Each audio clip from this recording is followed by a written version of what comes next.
And when I was young, I always wanted a comic book movie. I mean, there was Batman and Superman. That was it. And there was always this tease, I remember growing up, there was going to be an X-Men movie. It was always coming. There's going to be an X-Men movie. It's going to be an X-Men movie sometime. And it finally came out. I'm like, cool. But it wasn't right. It wasn't it didn't feel like what I wanted. It wasn't the cartoon that was on Fox. I mean, like, in general, I love comic book movies because I love the mythology of superheroes and all that. But on the other hand, it's making Hollywood lazier and lazier. Whenever they don't know what to do, they just make a comic book movie. But I mean, I love them, really.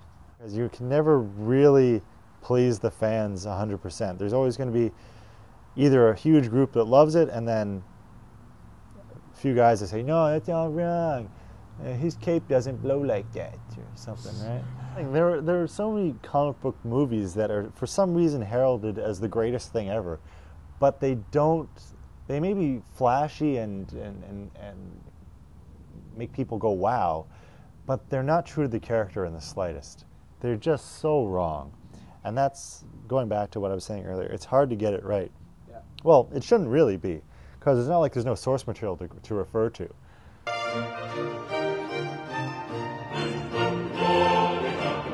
The giant octopus. Yeah, which was right to do because it's a giant octopus.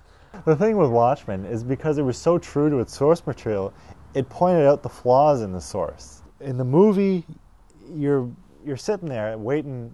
Maybe you've been conditioned by all the other comic book movies to wait for that big bang thing or big flashy thing. That in Watchmen, it's a drama. It's not a comic book movie. I mean, it's a comic book movie because it was based on a graphic novel, but yeah, you know what I mean. It's not a it's not a whiz bang caper, not caper, but it's not a spectacle. Yeah, that's where people had their problems. Is it was so true. Watchmen was so true to its source that yeah, it just pointed out that the source wasn't that interesting. Like, I read the book, and I'm like, what's all the fuss about? Maybe I've been spoiled by better stories since. But I read the book. I remember before the movie came out, like, you couldn't find it anywhere. It was sold out everywhere. So I finally got my hands on it, and I read it, like, this isn't that good. And I got in a fight with a coworker who was a real big comic fan. He's like, no, it's the greatest thing ever. There's a giant squid. And I'm like, no, man, no. I remember arguing with him about that. He's like, oh yeah, the giant squid, it makes so much more sense. Like, I really don't see how anything you're saying right now is valid in any way. In the movie, the way they ended it with, what's his name? Not Dr. Colossus, Dr. Manhattan, being exiled, basically. It fits perfectly because he didn't want to be on Earth anymore. And, for him to be blamed for the let's call it the Holocaust, he has a reason to leave Earth and never come back because he's not wanted. It's just, it worked. Yeah.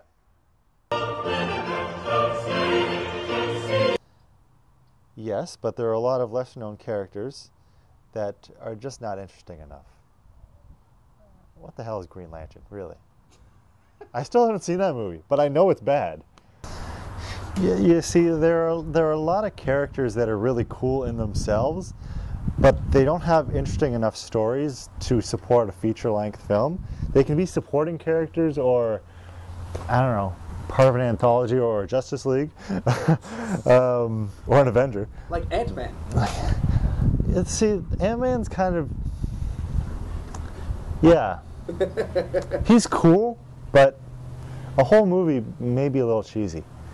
The character I've been, well, I don't know, dying to see, but I wanted to see is The Flash. I've always loved The Flash, but I don't know how interesting a movie he can make. I really don't know much about his mythology. I know the character, but I mean, he's just a guy who can run fast. I think Daredevil should get a shot. A better shot? A better shot, yeah. I'll still say Daredevil was a better film than Spider-Man. Oh, yeah. Who would you cast as Daredevil? Matt Damon. See, Ghost Rider should have a proper movie for him, but he's a cool character, not a cool story.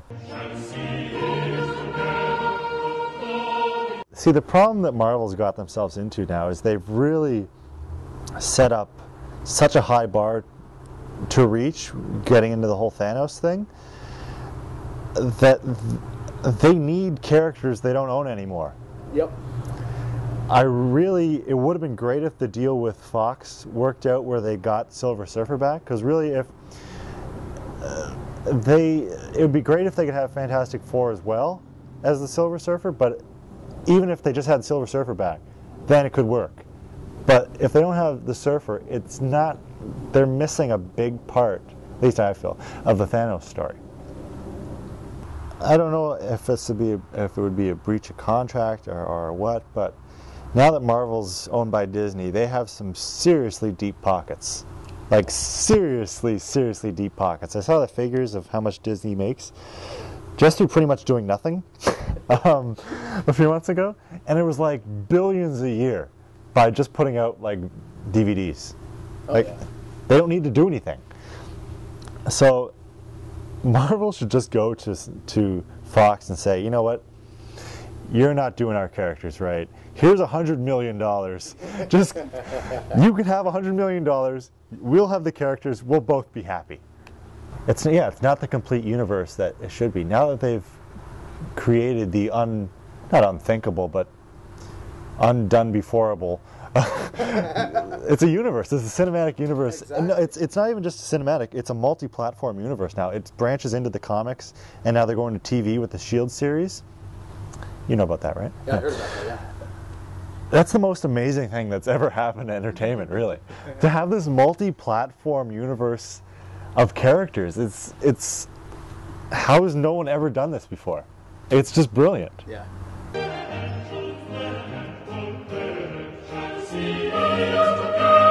I don't know, I kind of feel like they're going to sit on the Punisher for a while. I mean, they don't have to do anything with him. With the other studios having the rights to, let's say, X-Men, or a better example is Daredevil now. If they don't make a movie within, I think it's like 5 years, or don't have any development, then it goes back to Marvel. Marvel has got the characters back now. They don't have any time limit. They can just sit on it. There's no Fox taking it back or whatever. Yeah. So I don't really see Punisher in their plans, but he could have a good shot, sure. There was actually talk of a Punisher TV show, which would be really tame. It would have to be on like HBO or something. Yeah. Well, see, because Disney owns Marvel and they own ABC, any Marvel show would be on ABC, and that's a family channel. Yeah. So, no.